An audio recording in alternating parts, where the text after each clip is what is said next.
Hello, and welcome to English for Philosophy students.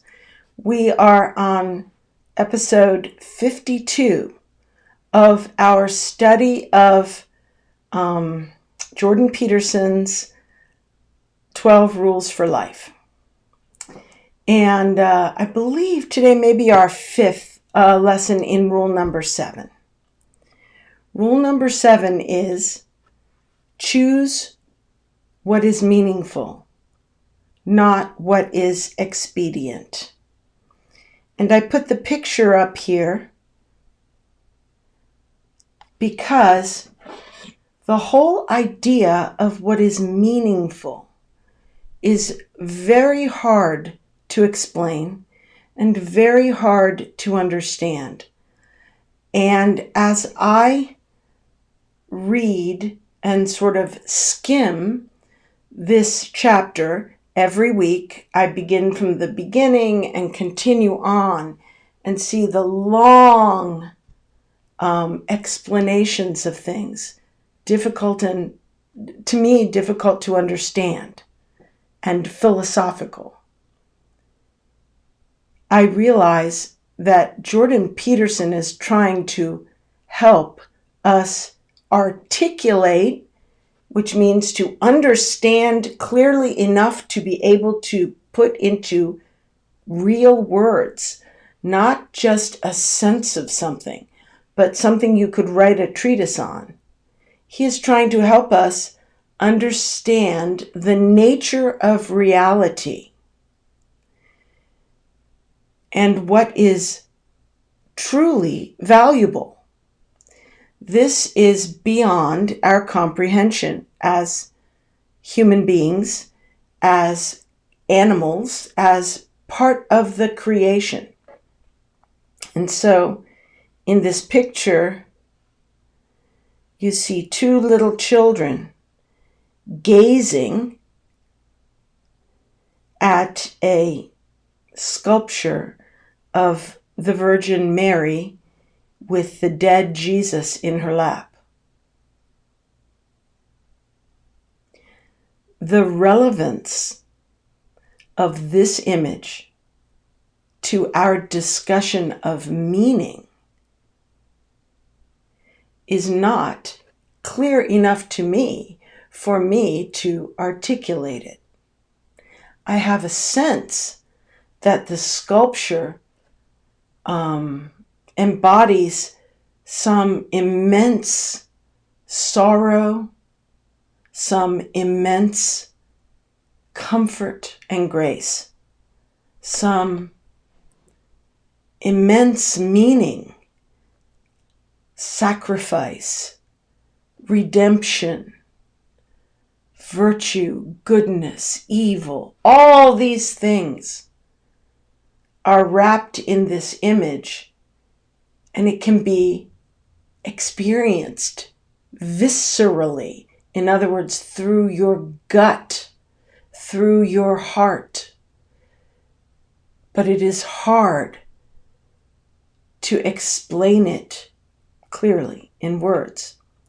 This is because, according to Jordan Peterson, we are in an evolutionary process whereby we are sort of emerging into greater understanding of the nature of the universe. And we're just not there yet. Maybe a dog or a dolphin or an elephant can understand something of the nature of the world. Certainly, animals can understand more than, say, plants. Although some scientists believe that even plants have some way of communicating to one another. Yet their understanding is way less sophisticated than ours, and less sophisticated than that of the animals. So there's clearly a hierarchy and a spectrum of ability to understand and perceive the universe. And when we have a low level of understanding of the universe, then we make choices that are not for our own good. For example, in previous readings, they talked about a caveman, a proto-human, who makes the kill of an animal and eats all he can eat and stuffs himself and then lets the rest spoil. Maybe he defends it against other people and won't share. It's his, like a dog who stands over his meat and fights off other dogs. That man is not making friends, and making friends has value to his own survival, even to his own base, low physical needs and desires. Maybe next week he will not make a kill and another person will. If he establishes friendship now, he may eat next week. So we see that the ability to perceive the kind of place that the universe really is, and the ability to make wise choices, to be consonant with the universe the way it is, this would be great. This is a high value. The problem is, at our current state of understanding, it is really hard for us to clearly understand why we should maybe deny ourselves in the present in order to secure a better future. But we are advanced enough to know that this sort of delay of gratification through self-control brings rewards even at the level of base self-interest, and seemingly at even higher levels. And so we have,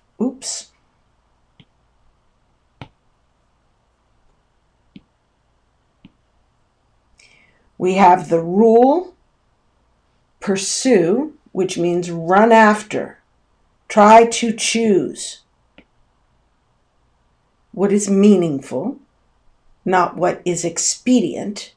Expedient meaning that which will get me something now.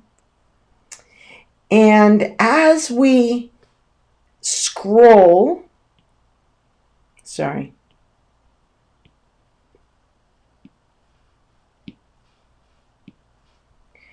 as we scroll through the portions we have already read,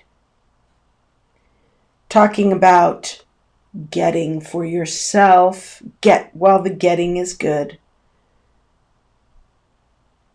Talking about the delay of gratification, which brings with it an understanding of time.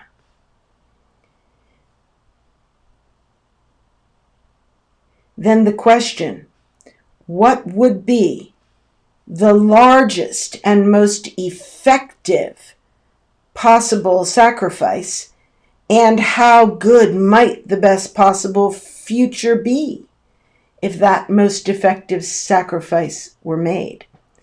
This question points our thinking to heaven and to the ultimate sacrifice, which is to lay down your life. And what is the ultimate reward? Heaven. So at this point, you are thinking beyond, if I give him some meat today, he may give me some meat next week. We are now thinking beyond the base human, physical, animal desires, and on to understanding the spiritual nature of the universe. And many great religions think about this. I think about karma. In is it Hinduism? Yeah. And Buddhism, valuing something other than the physical gratification. So we are continuing to scroll through, asking,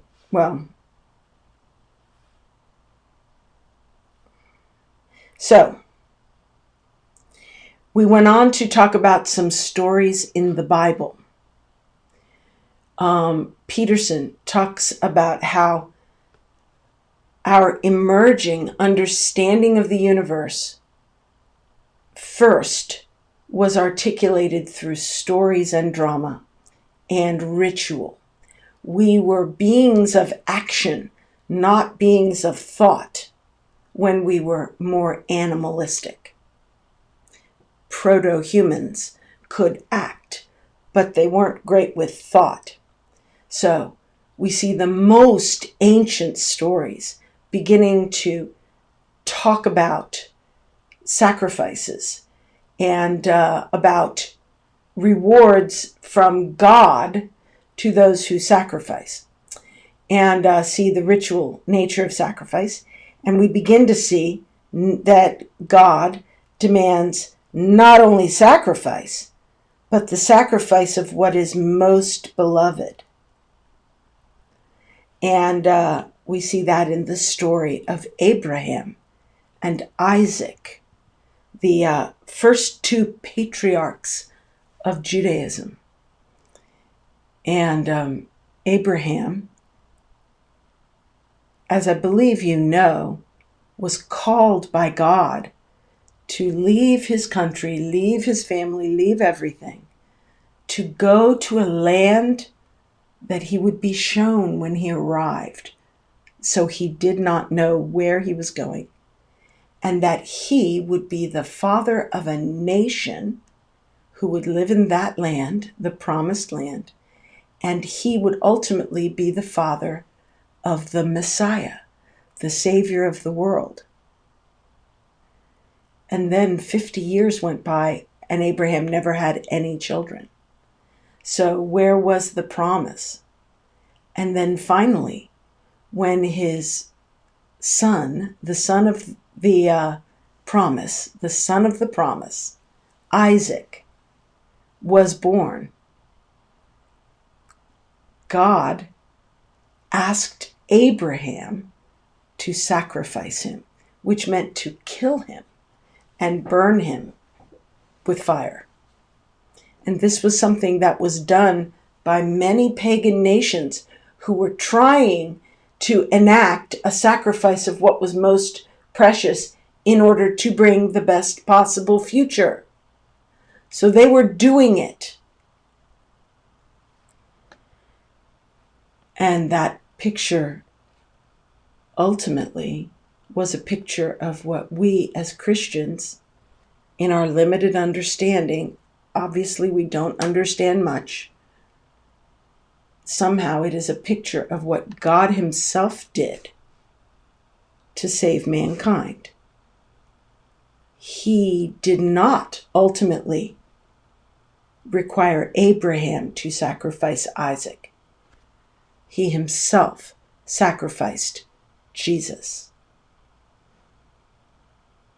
These stories are extremely rich with opportunity for you and me to delve deeper, mine for gold, mine for jewels, mine for insight. These stories bear much meditation. You don't come to the bottom of what they can reveal to us about the way the universe is, including the way God is. So, God seems to demand the sacrifice of what is most important to us in order to give us the unimaginable good, the best possible good. But why? Why does God require this? So, I believe that is where we begin today.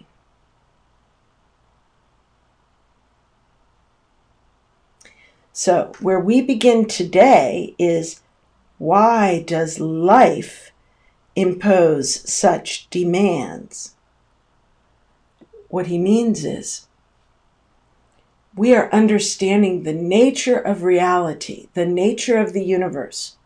We have discovered that for some reason, the nature of reality does demand the sacrifice of that which we love the most in order to bring the new world, in order to bring the outcome that we long for.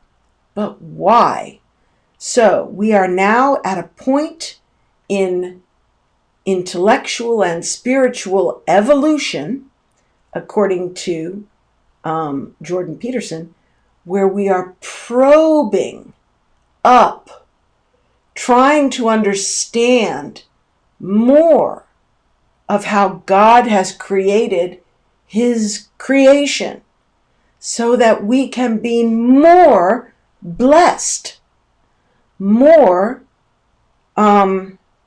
consonant with the kingdom of heaven, with the blissful good creation. When you are consonant with something, you fit in perfectly. You mesh. We want to fit in perfectly with the way God has created the good universe. But in order to make those choices that are meaningful, we need to probe upward to be able to find out what is meaningful. One clue, one hint, one piece of the puzzle seems to be that God or the universe demands the sacrifice of that which is most precious to us. Why? This is where we begin our study today. So, let us read. Hold on. We will start our analysis with a truism. A truism is something that thoughtless people say. They are very shallow, but this has been repeated so often that even shallow people, thoughtless people, speak it as if it is obvious truth, such as, do unto others as you want them to do unto you. Of course. So we begin with a truism, something which is stark and self-evident and understated. So it'll be just a statement that any foolish person could say 100 times a day. And the truism is this: sometimes things do not go well. So we are going to begin with the fact that life sucks, which Peterson has pointed out is the universal experience of proto-man all the way up to Nietzsche and all the way up to you and me. Bad things happen to good people. Life sucks. Sometimes things do not go well. It is understated in that sometimes things go spectacularly badly. For example, suppose you live in an island and a tsunami comes. and takes away everything. Sometimes things do not go well. So this is understatement. Okay, keep reading. I'll begin again. We will start our analysis with a truism, stark, self-evident, and understated. Sometimes things do not go well. That seems to have much to do with the terrible nature of the world, with its plagues and famines and tyrannies. Hold on, I'm having trouble here. Technology. Plagues, famines, tyrannies, and betrayals. All of this is part of our world. But here's the rub. Sometimes, when things are not going well, it's not the world that is the cause. The cause is instead that which is currently most valued, subjectively and personally. When you say, here's the rub, it means what makes it worse is. That's what here's the rub means. So sometimes things don't go well, but what makes it worse is the thing that is going badly is actually your fault. It's actually due to the result of what you value the most. Let's see what he says. Why? Because the world is revealed to an indeterminate degree through the template of your values. Much more on this in Rule 10. We will wait and look at Rule 10 when it comes, but let's keep reading. If the world you are seeing is not the world you want, therefore, it's time to examine your values. It's time to rid yourself, like get rid of, your current presuppositions. It's time to let go. It might even be time to sacrifice what you love best so that you can become who you might become instead of staying who you are.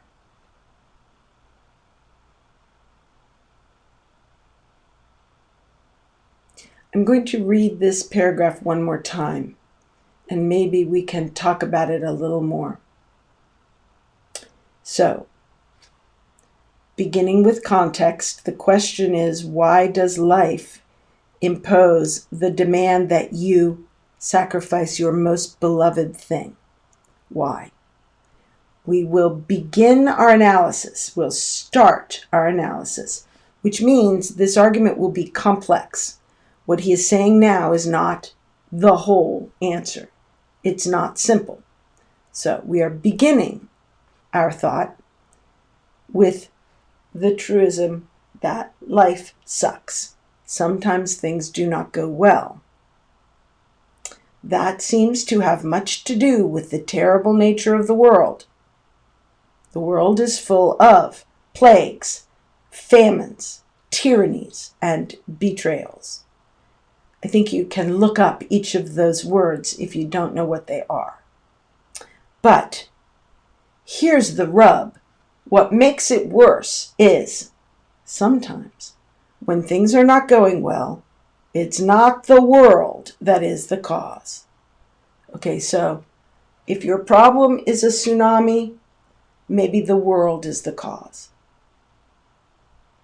But if your problem is that your wife took your kids away and your boss fired you because you were drunk one more time and missed work, and your wife left because when you are drunk, you black out and beat her and the kids. Clearly, your problems are due to your drinking. Maybe drinking is what you love the most. It is the thing you think of when you first wake up in the morning and thirst for. You're tempted every minute, and you finally start drinking. and it makes you feel good. Maybe that's true. So you have put alcohol, as your top value, and you have lost your job, your home, your family, your self-respect, your health, etc.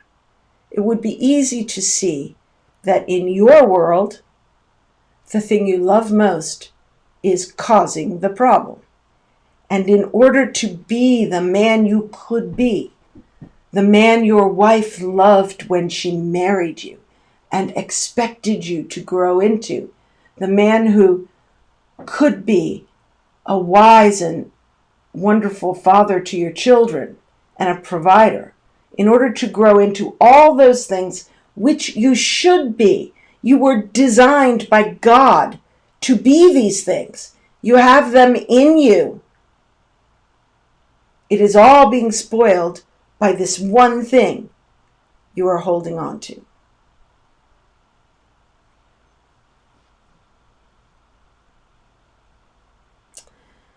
So, the world is revealed to an indeterminate degree through the template of your values. Much more on Rule 10. I don't understand that, so I will not comment. We will wait for Rule 10.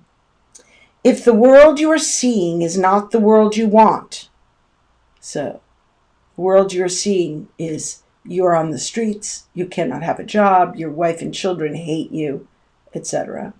That's not the world you want. It is time to examine your values. The only way you can change is by changing yourself. There are other people out there who are not having the problem you are having. Why are you having it? Is there something that you are valuing and pursuing that is causing your outcomes?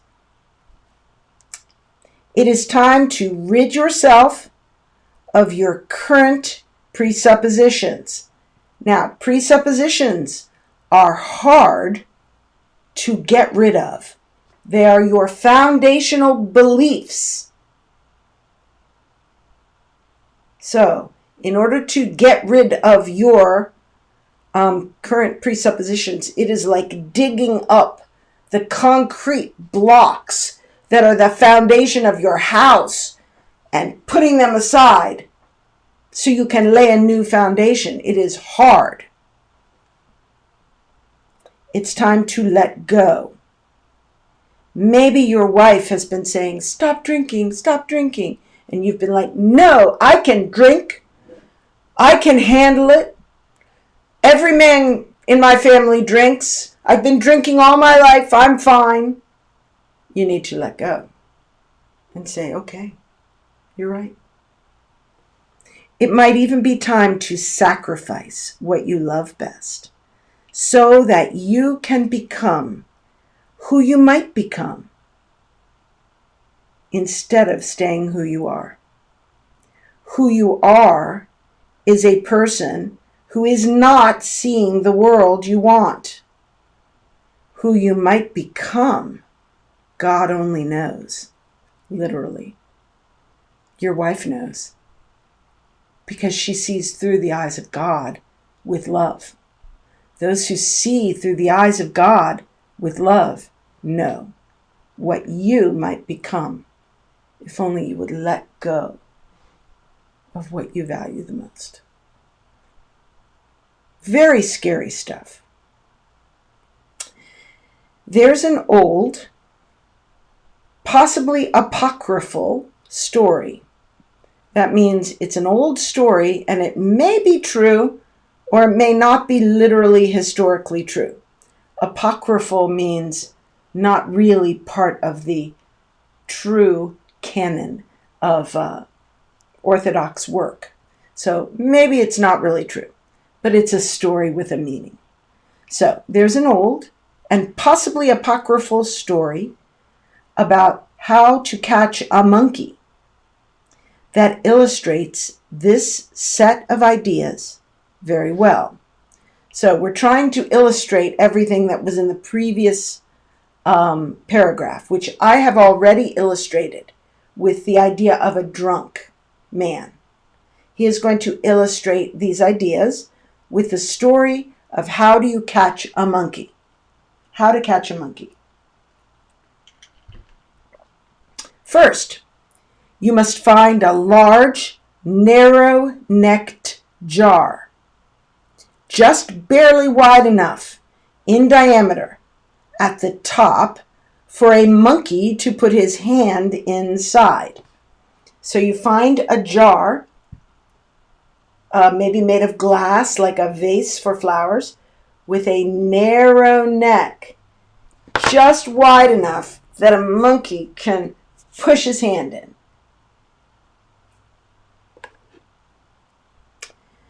Then you must fill the jar part way with rocks so it is too heavy for the monkey to carry.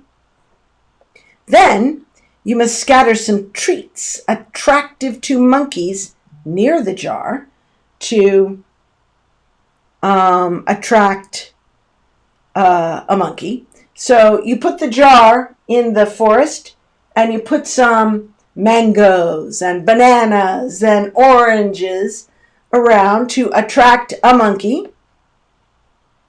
And then you put some more inside the jar. A monkey will come along and reach into the jar and grab while the grabbing's good. That was our first chapter title, segment title. Get while the getting's good. It means grab what you want and don't let go. So the monkey will grab while the grabbing's good. But now he won't be able to extract his fist because it's full of treats from the too narrow opening of the jar. Unless, of course, he were to unclench his hand. Then he could pull it right out. But if he's holding on, he cannot. So, but now he won't be able to extract his fist, now full of treats, from the too narrow opening of the jar, not without unclenching his hand, not without relinquishing what he already has. He has to give up something. And that's just, hold on.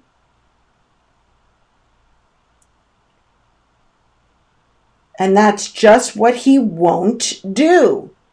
He won't relinquish. He won't give up. He won't let go to save his life. The monkey catcher can just walk over to the jar and pick up the monkey. The animal will not sacrifice the part to preserve the whole. He will not give up what he is holding in order to have freedom. Something valuable given up ensures future prosperity. I'm going to go ahead and highlight that. Something valuable given up ensures future prosperity. Something valuable sacrificed pleases the Lord. Do it again. This is what we observe in the universe. Maybe we are savages believing in a God that we have projected on the universe. Maybe no personal God exists, but the universe acts as if there is a God. This idea of God yields correct results. This is what Jordan said previously. So, whether it is an analogy for reality or whether it is reality makes no difference. We can personify the power of the universe as God, or we can just say, for some reason, the universe rewards sacrifice. I prefer to talk about God. Okay. What is most valuable and best sacrificed? This is a question. Or what is at least emblematic of that? So what this means is, the question is, what is the most valuable thing to sacrifice? I have said before, it is our life. If you sacrifice your life, you have to die. So the next question is, well, at least, what is emblematic of the thing most valuable? So, for example, what is the emblem of my life that shows that metaphorically I'm giving my life? For example, if you are a nun in a convent, you have given up your whole life. You cut your hair so you will not be beautiful to men. You put on a habit to cover up all of your beauty, and you wear a wedding ring. This is the emblem. These are emblems of a giving of my whole life. That would be emblematic of a woman's total surrender of her life. Okay. For the savages, proto-men, cavemen, maybe, a choice cut of meat. The best cut of meat, sacrificed, not eaten. The best piece of the meat is burned. Or the best animal in your flock. Okay?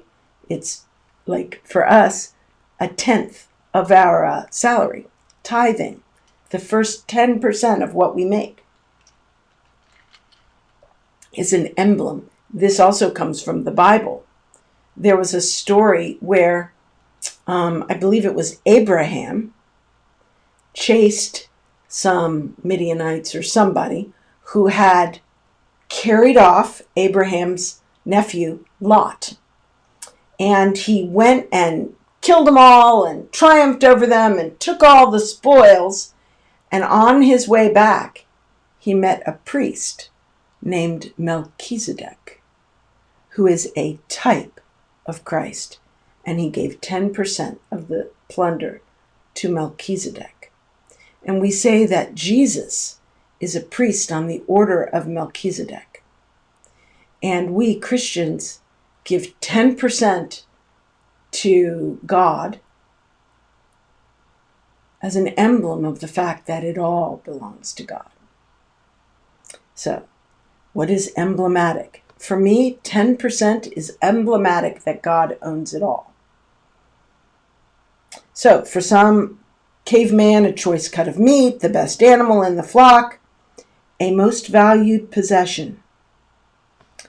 What is above even that? Question. Something intensely personal and painful to give up. That is symbolized, perhaps, in God's insistence on circumcision as part of Abraham's sacrificial routine, where the part is offered symbolically to redeem the whole. You all know what circumcision is. It is the cutting of the foreskin, the covering of the penis of all men, all males, even adults. And they did that with no anesthesia. It was abused in Bible times. Once, there were 12 sons of Jacob, Israel. His name was changed to Israel. He had 12 sons. They became the patriarchs of the 12 tribes of Israel. Once, their sister was raped by a person, from another tribe, not a Jew. And the man who raped her actually loved her and wanted to marry her. And her brothers, said, "We have a law that you must all be circumcised in order for us to let our sister marry you." So the man, the bridegroom, and all of his people submitted to circumcision. Adult males without any anesthesia. They were in terrible pain and disabled for 3 days. During that 3 days, the sons of Israel came and killed them all. This was a really bad abuse of the covenant sign that God gave to Israel, which is circumcision for all the males. Anyway, you can see how circumcision, it could be an emblem, it could be a token of giving what is most precious to you. And for men, a lot of times what's most precious to them is their manhood. So anyway, certainly intensely painful to give up. So that's symbolized, perhaps, in God's insistence on circumcision as part of Abraham's sacrificial routine, where the part is offered symbolically to redeem the whole. What's beyond that? What pertains more closely to the whole person rather than the part? What constitutes the ultimate sacrifice to gain the ultimate prize?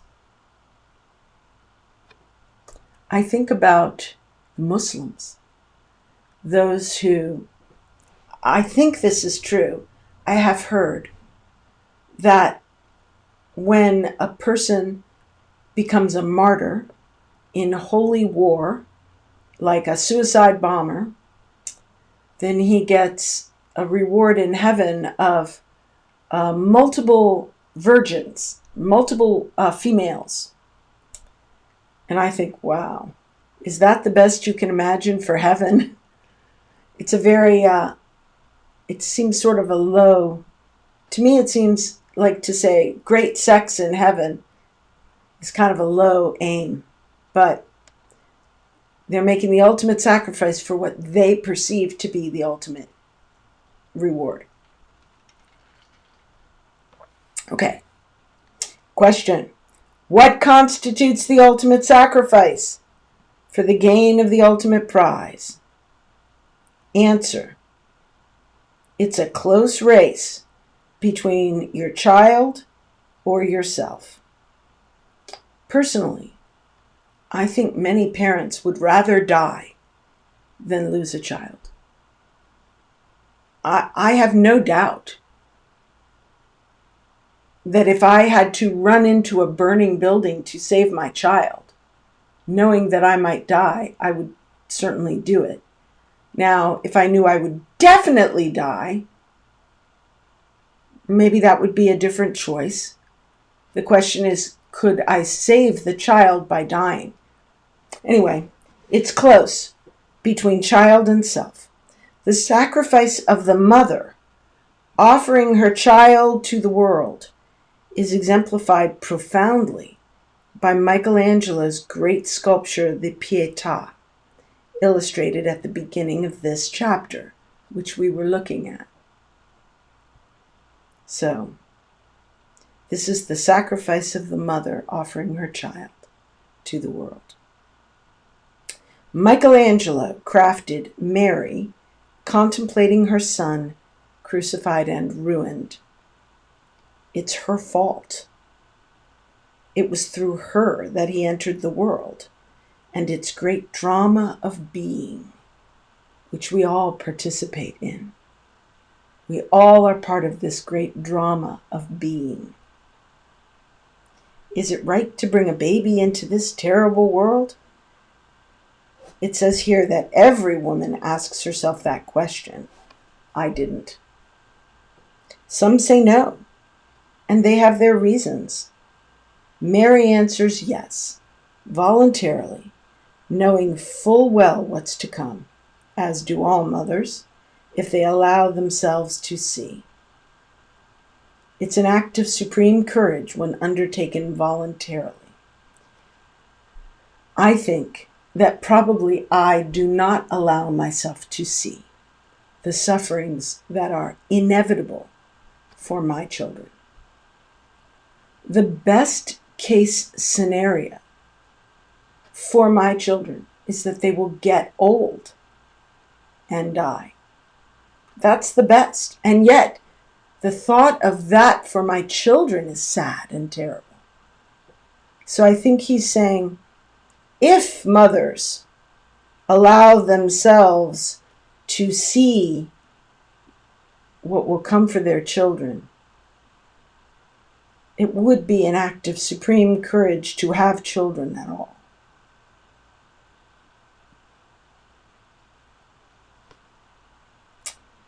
Okay.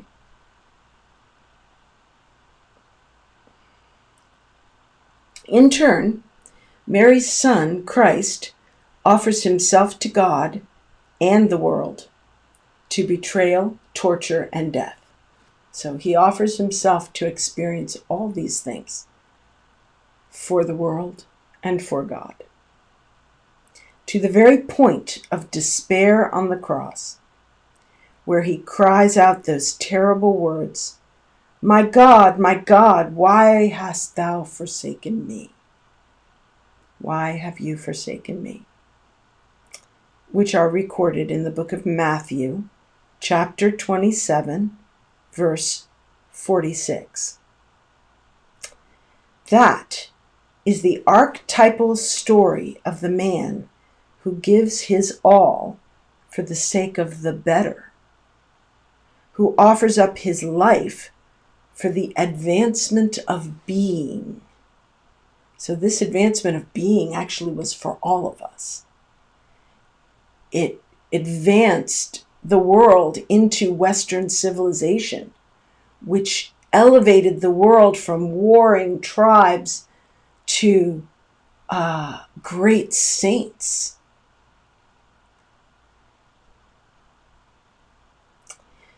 Who allows God's will to become manifest fully within the confines of a single mortal life. So this is a long sentence. That is the archetypical story. So this story is an archetype of the man who gives his all for the sake of the better.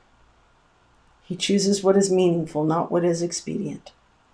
Who offers up his life for the advancement of being. So he gives the most valuable thing for the best possible result. The advancement of being for all of us. Who allows God's will to become manifest fully within the confines of a single mortal life. Like our old drunk guy. If he would allow God's will to be manifest fully in him, then he would be the man his wife would love and respect. His children would honor and follow and bless. His employer would value and promote.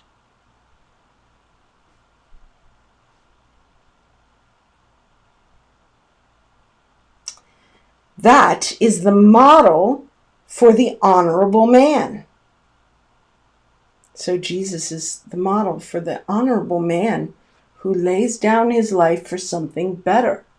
For example, a man who goes to work every day, is faithful to his wife, provides and guides his children, and spends his whole life that his children might be lifted up, and his wife. He would be following the model of Christ. And he would be an honorable man. In Christ's case, however, as he sacrifices himself, by the way, however means something is going to be different. So Christ is the model for the regular honorable man, but something about Christ is different and unique. We will see that now. In Christ's case, however, as he sacrifices himself, God, his Father, is simultaneously sacrificing his Son. Okay, so we have now the sacrifice of self and the sacrifice of your child. Remember at the beginning we said, what is the hardest thing to sacrifice? Well, it's either self or child. Don't know which. In the case of the death of Jesus, we have Jesus sacrificing himself. and God sacrificing his own son. It is for this reason that the Christian sacrificial drama of the Son and self is archetypical. It is a story at the limit. It cannot get any more extreme than to sacrifice yourself and Son at the same moment. That's the limit. It is a story at the limit where nothing more extreme, nothing greater can be imagined. That is the very definition of archetypical. The most extreme. That is the core of what constitutes religious. Okay, we're going to stop here. I actually don't have a deep, profound understanding of why this is religious, so I won't say anything. But we will come back next week, and maybe what we read further will give us even more light. See you later.